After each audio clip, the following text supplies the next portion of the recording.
મિત્રો, એક એવી કથા છે જે સાંભળતા હૃદયને ઝંઝોડીને મૂકે છે. વાર્તા છે કવિતાબેન નામની એક માતાની, જેમણે જીવનભર પોતાના દીકરાને ઉછેર્યો, તેની દરેક ઈચ્છા પૂરી કરી, અને આજે પોતાના જીવનના સાંજ સમયે દીકરાના ઘરમાં પોતાનું સ્થાન શોધવા મથામણ કરી રહી છે. સવારનો સમય હતો. ઘડિયાળે 5 વાગ્યા હતા. કવિતાબેન રોજની જેમ વહેલી સવારે ઉઠી, નાહીને મંદિર જવા તૈયાર થઈ રહી હતી. ઘરમાંથી ધીમે ધીમે આરતીના અવાજ સાથે તેમનો દિવસ શરૂ થતો. પરંતુ તેમની વહુ મીનાક્ષી માટે આ વાત કંટાળાજનક બની ગઈ હતી. મીનાક્ષીનો અવાજ ઊંચો થયો. વિપુલ, દરવાજો બંધ રાખજે. તારી મમ્મી રોજ સવારના 5 વાગ્યે ખખડાટ શરૂ કરી દે છે. મને ઊંઘ ભાંગી જાય છે. આખો દિવસ હું ઘરના કામમાં મરી જાઉં છું, અને તેમને કોઈ કામ જ નથી. મંદિરે જવાનું, આવવાનું, ખાવાનું અને સૂઈ જવાનું, બસ. વિપુલ થોડો શાંત અવાજે બોલ્યો. મીનાક્ષી, તું હંમેશા ફરિયાદ જ કરતી રહે છે. તારી મમ્મી તો ઘરમાં સાફસફાઈ પણ કરે છે, શાકભાજી કાપે છે. તને મદદ જ કરે છે. મીનાક્ષી ચડભડ થઈને બોલી. હા, બહુ મદદ કરે છે. આખો દિવસ તો હું જ વળગેલી રહી જાઉં છું. જો તેમને અહીં રહેવાનું મન નથી લાગતું તો સીધા વૃદ્ધાશ્રમમાં મોકલી દો. હું પણ શાંતિથી રહી શકીશ અને તેઓ પણ પોતાના લોકો સાથે ખુશ રહેશે. આ વાતો કવિતાબેન સાંભળી રહી હતી, પરંતુ એક શબ્દ પણ બોલી નહોતી. તેઓ નિરાશ આંખોથી પોતાના દીકરાને જોયા કર્યા, પછી શાંત મનથી મંદિર જવા નીકળી ગઈ. બીજે દિવસે એક નાનકડી ઘટના બની. કવિતાબેન શાક કાપતી હતી ત્યારે તેમનો ચશ્મો પડીને તૂટી ગયો. તેઓએ વહુને કહ્યું, બેટા, મારો ચશ્મો તૂટી ગયો છે. કંઈક કરવું પડશે. મીનાક્ષીએ તુરંત જવાબ આપ્યો. મને કહેશો નહીં, વિપુલને કહો. તે જોઈ લેશે. વિપુલ સાંજે ઘેર આવ્યો ત્યારે કવિતાબેન ફરી કહ્યું, બેટા, ચશ્મા વગર મને વસ્તુઓ દેખાતી નથી.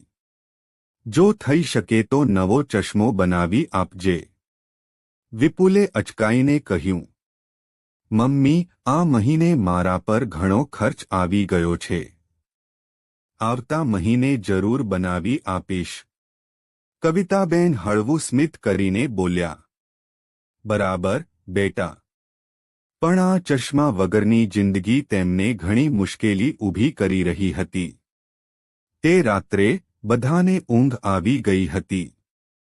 અચાનક કવિતાબેનને તરસ લાગી. તેઓ ધીમે રસોડામાં પાણી લેવા ગયા. અંધકારમાં તેઓનો હાથ એક ગ્લાસ સાથે અથડાયો, ગ્લાસ પડી ગયો અને તૂટી ગયો. અવાજ સાંભળીને મીનાક્ષી દોડતી આવી. તે ગુસ્સાથી ચીસ પાડી. તમારી આંખો છે કે બટન? એ ગ્લાસ બહુ મોંઘો હતો. મારા પપ્પા યુરોપથી લાવ્યા હતા. તમે બધું બગાડી નાખો છો. આ વાત સાંભળી વિપુલ પણ જાગી ગયો. તેણે મીનાક્ષીને સમજાવ્યું. અરે, ગ્લાસ જ તો તૂટી ગયો છે. તે પણ કદાચ ભૂલથી. આવું તો થઈ જતું હોય છે.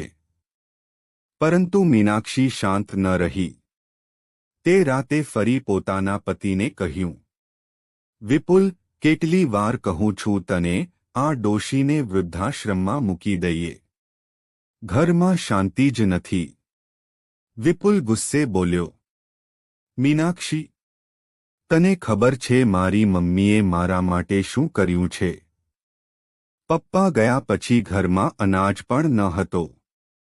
ત્યારે મમ્મીએ દિવસભર બીજા ઘરમાં ઝાડુ પોહું કરીને અમને જીવાડ્યા. પોતે એક વાર જમતી, પરંતુ મને ક્યારેય કમી ન અનુભવાવી. મારી એક સાયકલ માટે તેણે કેટલા મહિના સુધી પગપાળા ચાલીને પૈસા બચાવ્યા. આવી મા માટે હું શું વૃદ્ધાશ્રમની વાત સાંભળું? હું દીકરો કહેવાઈશ. થોડી વારમાં વાત શાંત થઈ, પરંતુ ઘરમાં તણાવ વધતો જ રહ્યો. એક દિવસ વિપુલનો જૂનો મિત્ર મહેશ અચાનક મળ્યો. બંને લાંબા સમય બાદ મળીને ખૂબ ખુશ થયા. મહેશે પોતાના પરિવાર સાથે વિપુલના ઘરે જમવા આવવાનું નક્કી કર્યું.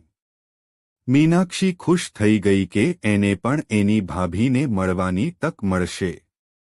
જમવાના દિવસે કવિતાબેન પૂરા મનથી તૈયારીઓ કરવા લાગી. તેમના હાથમાં એવી મીઠાશ હતી કે બનાવેલું ભોજન સૌને ભાવતું. તેમણે નાસ્તો, શાક, પૂરી, ખીર બધું બનાવી દીધું. પણ જ્યારે મીનાક્ષીએ ઉતાવળમાં ખાંડના બદલે મીઠાનો ડબ્બો આપ્યો, કવિતાબેન ચશ્મા વગર એ જ મીઠું ખીરમાં નાખી બેઠી. ડિનર સમયે સૌ ભેગા થયા. ભોજન ખાઈને સૌ ખુશ થઈ ગયા. મહેશે વખાણ કર્યા. મીનાક્ષી, તું તો બહુ જ સરસ રસોઈ કરે છે. કવિતાબેન ચૂપ રહી ગઈ. પોતાની મહેનતના વખાણ વહુએ પોકારી લીધા હતા, પરંતુ દિલમાં કોઈ ફરિયાદ ન રાખી. જ્યારે મીઠી વાનગી ખીર આવી, ત્યારે બધાના ચહેરા બદલાઈ ગયા. ખીર ખાધા પછી સૌએ ચહેરો વાંકો કર્યો. મીઠાની ચાપથી ખીર બગડી ગઈ હતી. મીનાક્ષી તુરંત ચીસી. મમ્મીજી, આ શું કર્યું? તમને સમજ નથી. સાકર બદલે મીઠું નાખી દીધું. મહેશે શાંતિથી કહ્યું. પણ મીનાક્ષી, ખીર તો આંટીએ બનાવી હતી ને. તો પછી મીઠું કેવી રીતે? કવિતાબેન તરત બોલી. ભૂલ મારી છે દીકરા. વહુએ કાંઈ નથી કર્યું. તેઓએ પોતે પર દોષ લઈને વહુને બચાવી.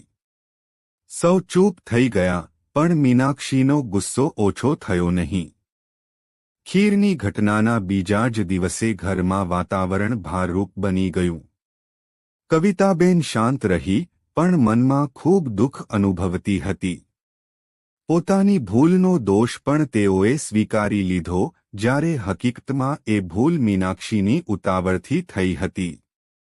રાત્રે વિપુલ કવિતાબેન પાસે ગયો અને પૂછ્યું, માં, તું કેમ ચૂપચાપ બધું સહન કરી લે છે? તું મને કેમ નથી કહેતું કે સાચું શું છે? કવિતાબેન હળવી સ્મિત સાથે બોલી. બેટા, ઘરમાં શાંતિ રહેવી જોઈએ. વહુને દોષ આપવાથી ફક્ત ઝઘડો જ વધશે. મને ભૂલનો દોષ લાગી ગયો તો પણ ચાલશે, પણ ઘરમાં તણાવ ન ફેલાય એ જ સારું. વિપુલની આંખો ભીની થઈ ગઈ. એને લાગ્યું કે તેની માતા કેટલી સહનશીલ છે. બીજે દિવસે કવિતાબેનને ફરી મુશ્કેલી આવી. ચશ્મા વગર નાની નાની ભૂલો થતી. ક્યારે ખાંડની જગ્યા પર મીઠું પકડી લેતી, ક્યારે મસાલો ખોટો નાખી દેતી. મીનાક્ષી એને જોઈને ગુસ્સે ચીસતી. તમારા વગર જ સારું છે. હું કેટલી વાર કહું છું, કંઈ ન કરશો. બધું બગાડી નાખો છો. એક દિવસ તો વાત અતિ સુધી પહોંચી ગઈ. મીનાક્ષીએ વિપુલને સીધું કહી દીધું. વિપુલ, તારી મમ્મીથી હવે સહન થતું નથી. રોજનું નાટક, રોજની ભૂલો. વૃદ્ધાશ્રમ જ સાચો ઉપાય છે. વિપુલે ગુસ્સે કહ્યું. મીનાક્ષી, મારી મમ્મીએ મારી કેટલી બલિદાન આપ્યા છે તું ભૂલી ગઈ છે. તું જ માતા બનીશ ત્યારે સમજાશે કે સંતાન માટે માતા શું બધું કરે છે. પરંતુ મીનાક્ષી સાંભળવા તૈયાર નહોતી. એ દરમિયાન મહેશ ફરી મળવા આવ્યો. એને વિપુલના ચહેરા પરથી જ સમજાઈ ગયું કે એ પરેશાન છે. વિપુલ, શું થયું? તું એટલો ઉદાસ કેમ દેખાય છે? વિપુલે પોતાના દિલની વાત ખોલી. દોસ્ત, ઘરમાં રોજ ઝઘડો ચાલે છે. મીનાક્ષી હંમેશા મમ્મીને વૃદ્ધાશ્રમમાં મૂકવાની વાત કરે છે. તને ખબર છે ને, મમ્મીએ મારા માટે કેટલો સંઘર્ષ કર્યો છે.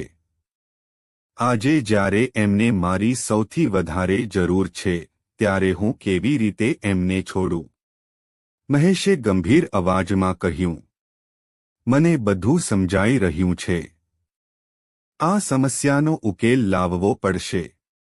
તારી વહુને પાઠ શીખવવાનો સમય આવી ગયો છે. બંનેએ મળીને એક યોજના બનાવી. બીજે દિવસે વિપુલે કવિતાબેનને કહ્યું, માં, તારા કપડાં બાંધી લે.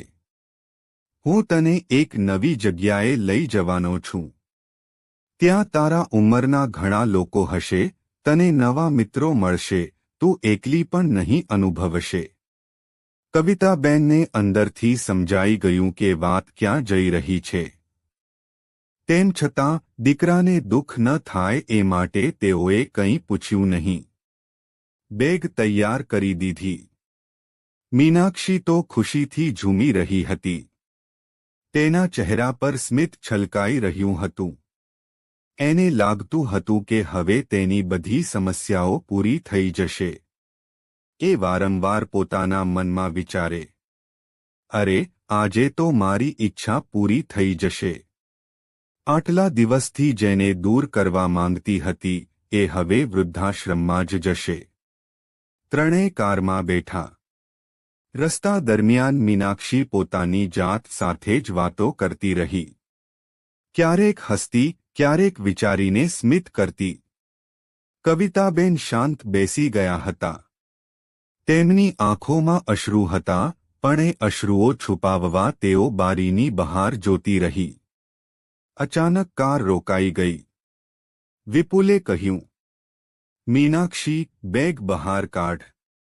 મીનાક્ષી ખુશીથી કારમાંથી ઉતરીને બોલી, અરે, આપણે વૃદ્ધાશ્રમ આવી ગયા શું?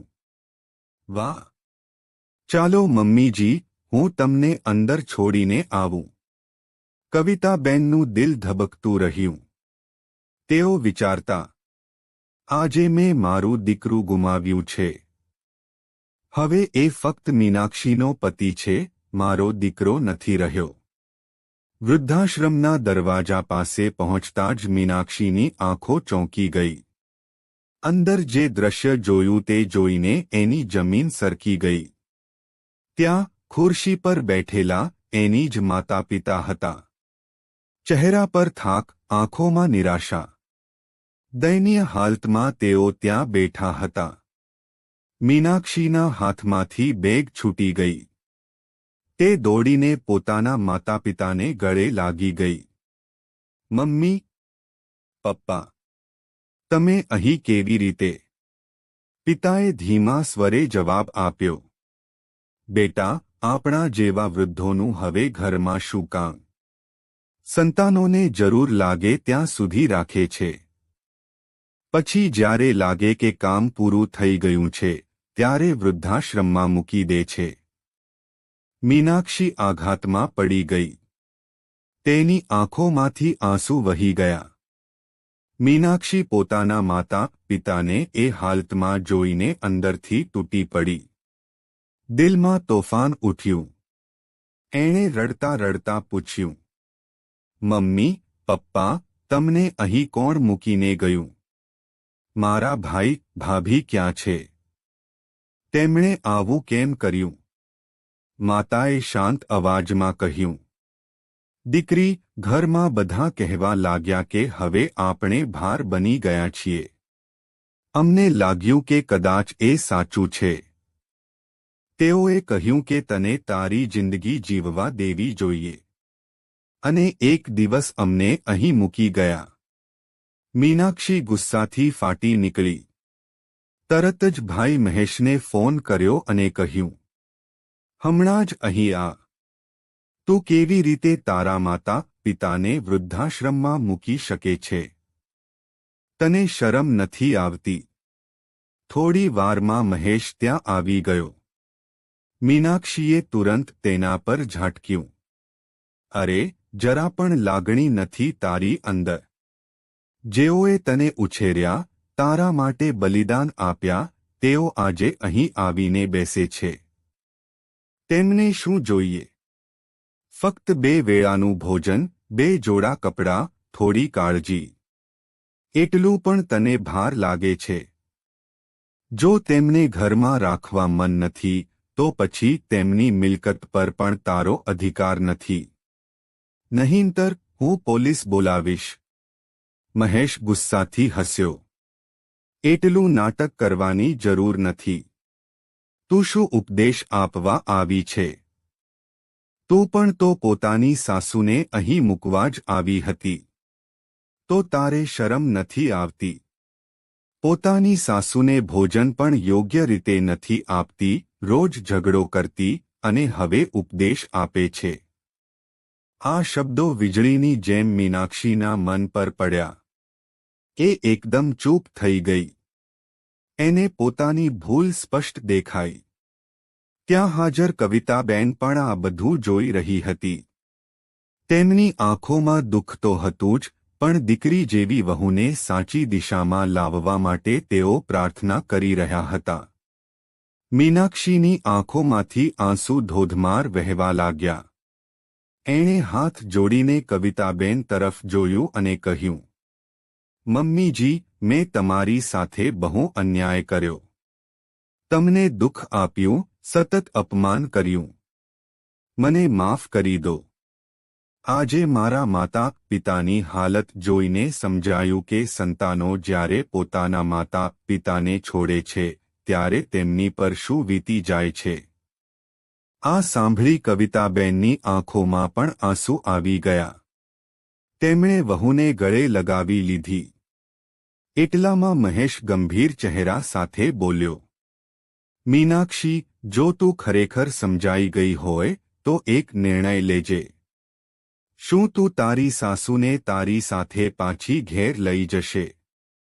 મીનાક્ષી તરત બોલી, હા મહેશ. આજ પછી ક્યારે હું આવી મૂર્ખાઈ નહીં કરું. હું મારી સાસુને મારી સાથે ઘરે લઈ જઈશ અને તેમને મારી માતા સમાન માનવીશ. બધાના ચહેરા પર રાહત દેખાઈ. પરંતુ અચાનક મહેશે હસીને કહ્યું, પણ એક વાત કહું, તારા માતા પિતા અહીં ક્યારે રહેવા આવ્યા જ નથી. મીનાક્ષી ચોંકી ગઈ. શું? તો પછી? મહેશે રહસ્ય ખોલ્યું. આ બધું અમે જ ગોઠવ્યું હતું. તને તારી ભૂલનો અહેસાસ કરાવવા માટે આ નાટક કરાયું. મમ્મી પપ્પા અહીં માત્ર થોડા કલાક માટે આવ્યા હતા જેથી તને સમજાવી શકીએ કે તું શું કરી રહી છે. અચાનક બધા જ હસી પડ્યા. વિપુલ, મહેશ, તેની પત્ની, મીનાક્ષીના માતા પિતા. મીનાક્ષી વધુ જોરથી રડવા લાગી. પણ આ વખતે એ આંસુ પસ્તાવાના હતા. વિપુલે મીનાક્ષીનું માથું પકડીને કહ્યું, જુએ, આજથી આપણું ઘર બદલાશે. મમ્મી હવે અમારી સાથે સન્માનથી રહેશે. કોઈ પણ વૃદ્ધાશ્રમની વાત નહીં આવે. મીનાક્ષીએ રડતા રડતા માથું હલાવ્યું. હા વિપુલ, આજ પછી મારે માજી નથી, ફક્ત મમ્મી છે. કવિતાબેનના હૃદયમાં એક અનોખો આનંદ થયો. તેમણે ઈશ્વરને આભાર માન્યો. સાંજ પડતા બધાએ વૃદ્ધાશ્રમ છોડી દીધો. મીનાક્ષીએ કવિતાબેનનો હાથ મજબૂતીથી પકડી રાખ્યો, જાણે ક્યારે છોડી દેવું જ ન હોય. કારમાં જતા એણે ફરી કહ્યું, મમ્મી, આજથી હું તમારું માન મારી માતા જેવી કરીશ. મને ક્ષમા કરજો. હું બહુ મોડું સમજાઈ. કવિતાબેન હસીને બોલી, દીકરી, મોડું સારું, પણ સાચું તો સમજાઈ ગયું ને. એ જ પૂરતું છે. ઘેર પહોંચતા જ માહોલ બદલાઈ ગયો. પહેલા જે ઘરમાં કડવાશ હતી ત્યાં હવે પ્રેમનું વાતાવરણ છવાઈ ગયું. મીનાક્ષીએ કવિતાબેનને આરામથી બેસાડ્યા, પાણી આપ્યું અને પોતાના હાથથી ચા બનાવી આપી. વિપુલ આ દ્રશ્ય જોઈને સંતોષથી સ્મિત કરતો રહ્યો. મીનાક્ષીના માતા પિતાએ પણ દીકરીમાં આ બદલાવ જોઈને ખુશી અનુભવી. તેમણે કહ્યું, દીકરી, સાચો સંતોષ ત્યારે મળે છે જ્યારે પોતાના વૃદ્ધોને પોતાના ઘરમાં સ્થાન આપીએ. આજ તું એ સમજાઈ ગઈ એ જ અમારી સૌથી મોટી કમાણી છે. મીનાક્ષીનું મન હળવું થઈ ગયું. ઘરનું વાતાવરણ હવે બદલાઈ ગયું હતું. જ્યાં પહેલા રોજની કટાક્ષટી અને ઝઘડો હતો, ત્યાં હવે ધીમે ધીમે સ્નેહનો માહોલ સર્જાતો ગયો. મીનાક્ષી, જે પહેલા કવિતાબેનને માત્ર બોજ સમજી રહી હતી, હવે તેમને માતા સમાન માનવા લાગી.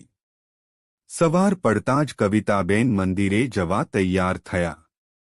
પરંતુ આજે મીનાક્ષી પોતે આગળ આવીને બોલી, મમ્મી, આજે હું પણ તમારી સાથે મંદિરે જઈશ. કવિતાબેન આશ્ચર્યચકિત થઈ ગયા. વર્ષોથી જે વહુ મંદિર જવાનું ટાળતી હતી, તે આજે પોતે આગળ આવી રહી હતી. તેઓએ મીઠું સ્મિત આપ્યું. ચાલ દીકરી, સાથે જઈએ. ઈશ્વરની પ્રાર્થના હંમેશા દિલને શાંતિ આપે છે. મંદિર જતી વખતે બંને વચ્ચે વાતો થવા લાગી. મીનાક્ષીએ પોતાના દિલનો ભાર ઉતાર્યો. મમ્મી, પહેલા હું તમને સમજતી નહોતી. લાગતું કે તમે ફક્ત મને કામમાં અટકાવો છો. પરંતુ આજે સમજાયું કે ઘરમાં વડીલો હોય તો ઘર ઘરની જેમ લાગે છે. નહીં તો ઈંટ પથ્થરનું મકાન જ રહે. કવિતાબેનની આંખોમાં પાણી આવી ગયું. દીકરી, દરેક વહુ માટે સાસુ એ જ માતા હોય છે, ફક્ત ચહેરો બદલાઈ જાય છે. તો આજે આ વાત સમજી ગઈ, એ મારી સૌથી મોટી જીત છે. ઘરે પાછા આવ્યા પછી મીનાક્ષીએ નક્કી કર્યું કે ઘરનું વાતાવરણ હંમેશા સુમેળભર્યું રહેવું જોઈએ. તે પોતાની સાસુને સાથે લઈને રસોડામાં કામ કરવા લાગી. હવે તે તેમને કંટાળો ન માનતી, પરંતુ અનુભવની સ્કૂલ માનતી. એક દિવસ કવિતાબેન મસાલા ઘસતા હતા ત્યારે મીનાક્ષીએ પૂછ્યું, મમ્મી, તમને આટલું બધું આવડે છે? આ સ્વાદ તો હું ક્યારેય બનાવી જ ન શકું. કવિતાબેન હળવું હસ્યા. રસોઈમાં ફક્ત મસાલો નહીં, પરંતુ પ્રેમ પણ હોવો જોઈએ. જ્યારે પ્રેમથી રસોઈ બનાવાય, ત્યારે ભોજનનો સ્વાદ સદા મીઠો રહે છે. મીનાક્ષીએ તે દિવસથી કવિતાબેન પાસેથી ઘણી વસ્તુઓ શીખવા શરૂ કરી. એમાં ધીરજ, સેવા અને સ્નેહની સુગંધ ભળેલી હતી. વિપુલ આ બધું જોઈને ખુશ થતો ગયો. એણે વિચાર્યું કે ઘર હવે એ ઘર બની રહ્યું છે જેનું સ્વપ્ન એની મમ્મીએ હંમેશા જોયું હતું. એક સાંજ વિપુલે મીનાક્ષીને કહ્યું, મીનાક્ષી, તું બદલાઈ ગઈ છે. હવે તારા ચહેરા પર ગુસ્સાની જગ્યાએ શાંતિ દેખાય છે. મને લાગે છે કે હવે આપણું જીવન ખરેખર ખુશહાલ બનશે. મીનાક્ષીએ શરમાઈને જવાબ આપ્યો, વિપુલ, સાચી ખુશી તો સાસુ વહુમાં એકતા હોય ત્યારે જ મળે છે. હું પહેલા અંધ હતી, પણ હવે સાચું જોઈ શકી છું. વિપુલે પોતાની પત્નીનું હાથ પકડીને કહ્યું, આજથી આપણા ઘરમાં ક્યારે વૃદ્ધાશ્રમની વાત નહીં આવે. સમય પસાર થતો ગયો. એક દિવસ ઘરમાં એક નવો પ્રસંગ આવ્યો. મીનાક્ષીની ભાભી, એટલે મહેશની પત્ની, ઘરે આવી. તેણે હસીને કહ્યું, મીનાક્ષી, તું બહુ બદલાઈ ગઈ છે. કવિતાબેનને મમ્મી કહીને બોલાવતી જોઈને મને ખૂબ આનંદ થયો. મીનાક્ષીએ હળવી સ્મિત સાથે જવાબ આપ્યો, હા, ભાભી. આજે સમજાયું કે લગ્ન પછી કાંઈ બદલાતું નથી, ફક્ત માતાનો ચહેરો બદલાઈ જાય છે. પરંતુ માતાના પ્રત્યેનો પ્રેમ ક્યારે ઓછો થવો જ નહીં. આ શબ્દો સાંભળીને કવિતાબેન ગર્વથી ઝળહળી ઉઠ્યા. એમને લાગ્યું કે હવે ઘરમાં સાચી શાંતિ સ્થાપિત થઈ ગઈ છે. એક દિવસ વિપુલ અને મહેશે ફરી ભેગા થયા. વિપુલે મિત્રને કહ્યું, દોસ્ત, તારા સહકાર વગર આ બધું શક્ય ન હોત. તારા પ્લાન વગર મીનાક્ષી ક્યારેય નહીં સમજાત. મહેશે હસીને કહ્યું, વિપુલ, ક્યારેક કડવો પાઠ શીખવવો જ પડે છે. સાચું સમજવા માટે આંખો ખોલવી જ પડે. હવે તારી વહુ સાચી રીતે બદલાઈ ગઈ છે, એ જ સૌથી મોટી જીત છે. બંને મિત્રોએ દિલથી એકબીજાને આભાર માન્યો. હવે ઘરમાં કવિતાબેનનો સન્માન થવા લાગ્યો. મીનાક્ષી પોતે જ કવિતાબેનની સેવા કરતી. ક્યારેક ચા બનાવતી, ક્યારેક તેમને ફરવા લઈ જતી. એક દિવસ કવિતાબેન મીનાક્ષીને બોલ્યા, દીકરી, આજકાલ તારા હાથની ચા ખૂબ સ્વાદિષ્ટ લાગે છે. પહેલા તું જે બનાવતી હતી એમાં ખૂટતું હતું. હવે એમાં સ્નેહનો મસાલો ઉમેરાઈ ગયો છે. મીનાક્ષી સ્મિત કરી ગઈ. એણે સમજ્યું કે સાસુનો વિશ્વાસ મેળવવો સૌથી મોટો પુરસ્કાર છે. ધીમે ધીમે આ બદલાવનો પ્રભાવ સમાજમાં પણ જોવા મળ્યો. પડોશીઓ, સગા સંબંધીઓ ઘરમાં આવ્યા ત્યારે કવિતાબેનને આદર આપતા જોયા. બધા કહેતા, કવિતાબેન, તમે બહુ નસીબદાર છો કે તમને આવી વહુ મળી છે. કવિતાબેન અંદરથી વિચારે, નસીબ તો એમનું પણ છે કે વહુ આજે સાચી સમજણ ધરાવે છે. સમય સાથે ઘર એકદમ બદલાઈ ગયું. પહેલા જે ઘરમાં ઝઘડો, તણાવ અને ઉદાસીનતા હતી, ત્યાં હવે પ્રેમ, સન્માન અને ખુશીઓ વસવા લાગી. કવિતાબેન માટે આ બદલાવ એક સ્વપ્ન જેવું લાગતું. એક સાંજ બધા પરિવારજનોએ મળીને ભોજન કરવાનો નિર્ણય કર્યો. કવિતાબેન, મીનાક્ષી, વિપુલ અને મહેશ ઓલ એક જ ટેબલ પર બેઠા. ખોરાક પીરસતી વખતે મીનાક્ષીએ મમ્મીના હાથમાંથી થાળી લઈ લીધી અને કહ્યું, મમ્મી, આજથી કામમાં તમને થાકાડવું નહીં પડે. હવે તમારી સેવા કરવાનો વારો મારો છે. કવિતાબેન સ્મિતે બોલ્યા, દીકરી, સેવા એ માત્ર ઘરના કામમાં નથી. સેવા તો એ છે કે દિલથી પ્રેમ આપવો. તું એ આપી રહી છે, એ જ સૌથી મોટું યોગદાન છે. જમ્યા પછી મહેશની પત્નીએ વાત શરૂ કરી, મીનાક્ષી, મને યાદ છે, તું પહેલા કેટલો ગુસ્સો કરતી હતી. હવે તને જોઈને આનંદ થાય છે. ખરેખર, તું આજે સૌ માટે ઉદાહરણ બની ગઈ છે. મીનાક્ષીએ નમ્રતા સાથે જવાબ આપ્યો, હા ભાભી, પહેલા હું અંધ હતી. લાગતું કે સાસુ એટલે તકલીફ. પરંતુ આજે સમજાયું કે સાસુ એટલે જીવનનો અનુભવ, ઘરનું આશીર્વાદ. જો દરેક વહુ પોતાની સાસુને માતા સમજી લે, તો કદાચ કોઈ માતા પિતા વૃદ્ધાશ્રમમાં જવા મજબૂર ન થાય. આ શબ્દો સાંભળીને ઘરમાં બધાને ગૌરવની લાગણી થઈ. બીજે દિવસે મીનાક્ષીના માતા પિતા ઘેર આવ્યા.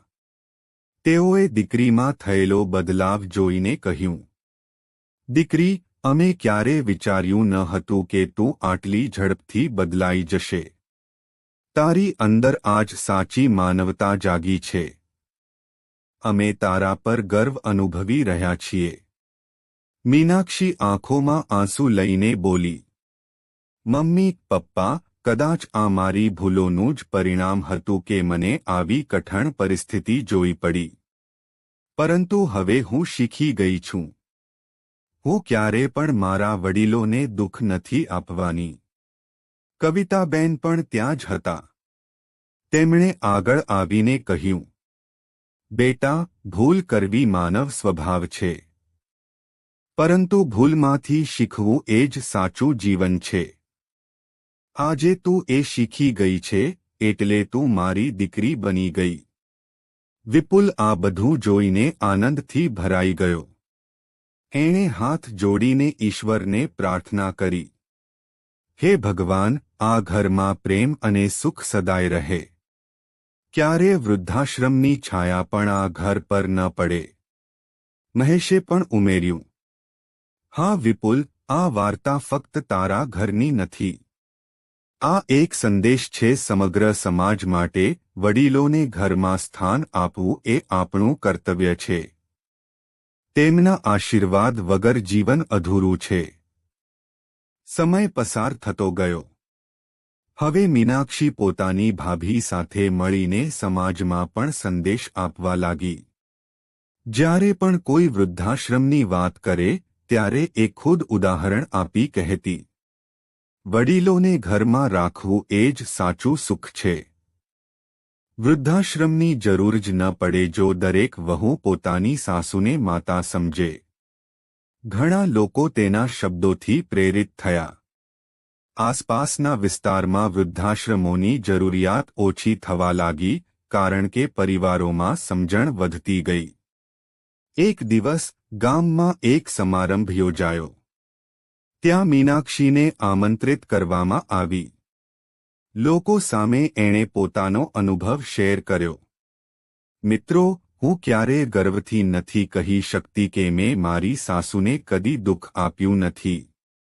હા, મેં તેમને ઘણી વાર રડાવ્યા છે, અપમાન કર્યું છે. પરંતુ એક દિવસ મને મારી ભૂલ સમજાઈ. તે દિવસથી મારી જિંદગી બદલાઈ ગઈ. આજે હું એટલું જ કહેવા માંગુ છું, સાસુ કેવા પણ હોય, તેઓ પણ કોઈની માતા છે. તેમને સન્માન આપો, તેમનો આશીર્વાદ મેળવો. એ આશીર્વાદ જ આપણું સાચું ધન છે. સભામાં બેઠેલા બધા લોકોની આંખોમાં પાણી આવી ગયું. તાળીઓના ગડગડાટ વચ્ચે મીનાક્ષીએ કવિતાબેન તરફ જોયું. કવિતાબેનના ચહેરા પર સંતોષનો તેજ ઝળહળી રહ્યો હતો. આ રીતે વાર્તાનો અંત આવ્યો. પરંતુ આ અંત ફક્ત એક ઘરનો નહોતો, પરંતુ અનેક ઘરો માટે એક શીખ બની. સાસુ વહુનો સંબંધ જો માતા દીકરી જેવો બને તો વૃદ્ધાશ્રમો ખાલી થઈ શકે છે. ઘર ઘર બની શકે છે. અને સમાજ વધુ સુંદર બની શકે છે.